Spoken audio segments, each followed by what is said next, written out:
I choose to forgive others and myself, and I go through a little process. It's not something real simple, but I do it so that I don't become resentful or bitter and become and have those diseases in my body and become that ugly person. Tell me if you're open to a reflection on the concept of forgiveness. Yeah, I'm open to it. I'm open. Okay.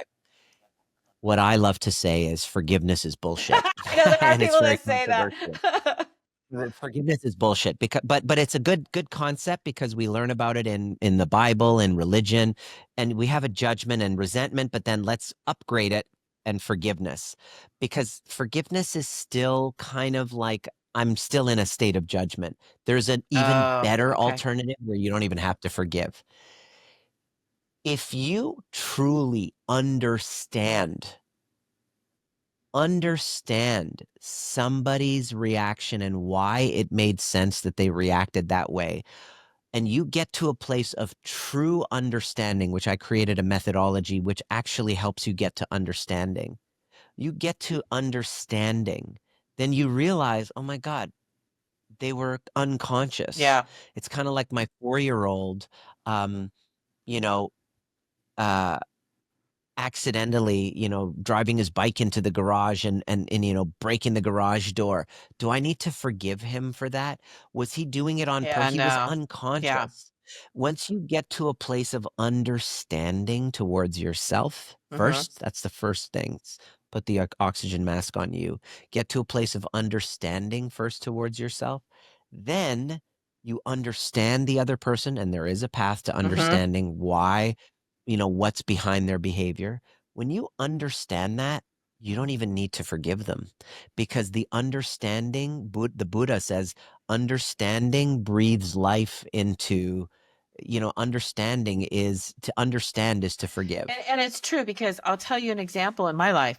So, I lost my mom when I was 16. I lost her to cancer, and I didn't know a lot about her. And I know that like she didn't have a good relationship with her mother. I didn't know my grandfather, so I know there was a lot of mystery there. So probably about 4 years ago, I have a dear friend who helped me get on. I was on Ancestry and I was trying to figure out my family, right? So my dad, I went all the way back to like 1600.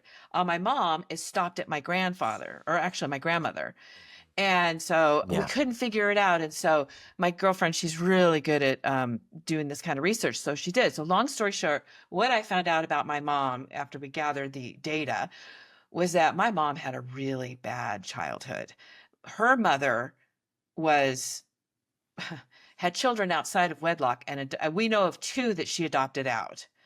Um, So it sounds like you really got to a place of of understanding understanding her from. exactly, and I saw this stuff, and actually, when I got done reading all of it, and I cried. It broke my heart for her. It helped me to So understand can you her. see? Can you see that once you understood her, the need to forgive just dissolved? So watch this, Lisa. Would you rather be forgiven Or by understood. your ex-husband, or would you rather be I'd rather be understood by understood. him? Which one I'd would you rather be rather have? understood for sure. That's my big thing. Please Bingo. understand me. Because if he truly took the time to understand you, where you crossed his boundaries and why, what were the Right. woundings that caused you? What was the runway intergenerationally that caused you to behave exactly as you did? And not to make future abuse Yeah. okay. That's not what I'm saying. But to understand the future hasn't written yet, but the past already Mhm. has, and it is determined that you have behaved exactly as you did. It's like you walk into a home that's been burnt to a crisp. Do you walk in and say that shouldn't have happened, or do you go, let's Mhm. investigate. Why did it make sense that the gas stove was leaky? There was heat. There was a light fixture that was burning out. And then plus that, Mhm. ah, it makes perfect sense. I understand why this house burnt down so that when I build another one, I can make sure because I took the time to Mhm. understand, Mhm. I can make sure that I don't burn down another one. Yeah. This whole thing, oh, I got to forgive the house. No, let's understand. Let's forgive instead of forgiveness. I'm making an invitation for people is take the time to write down what you think you need to forgive yourself Yeah. for, what you think you need to forgive others for, and find somebody that's going to help you make sense and understand the Mhm. behavior. Then you realize I don't need to put myself on this high horse to forgive anybody because I'm human, I'm not perfect, and I'm unconscious most of the Mhm. time, and I'm not going to judge myself with toxic shame for the things that I was unconscious for. I'm going to use healthy shame, which is, oh, Nima, you could have done a little Yeah. better. You know, you could do better than that, Nima. Mhm. That's healthy shame. Toxic shame is, let me justify it. This is why it happened. It's your fault. I don't want to even feel it. I'm the victim. I'm the victim. That's toxic shame, not taking any accountability, responsibility. Healthy shame is, oh, I'm embarrassed. Yeah. I'm so Yep. embarrassed with the way that I showed up in my last relationship. I'm so embarrassed at the way of what I consented to.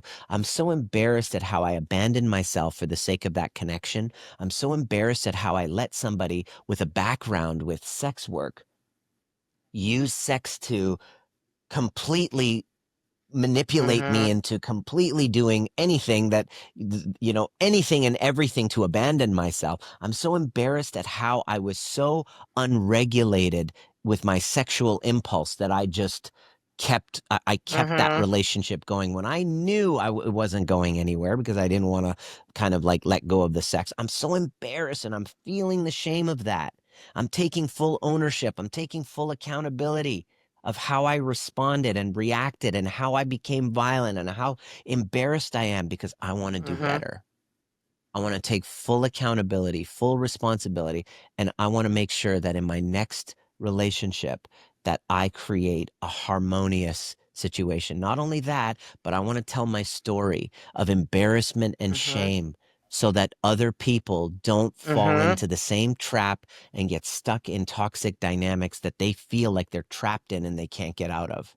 I'm willing to feel that shame, take full ownership, and once I've done that, understand her, her woundings, Mm. her survival Mhm. needs, her need to get out of her sex working operation and to use me and my name and my credibility for her next identity Mm. and fully understanding all of it so that I don't feel like I need to forgive anybody because I understand it.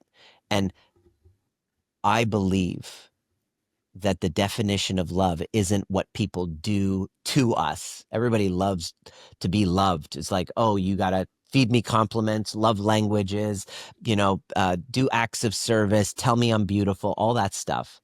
But I believe that we need to redefine love. Love is making the effort to understand. I like that.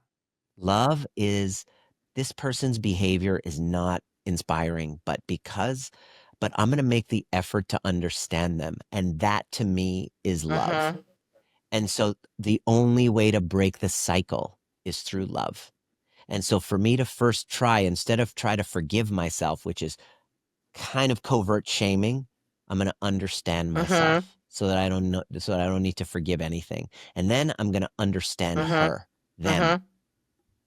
and by loving them through understanding them, that's the only way our bodies and minds become Yeah. free.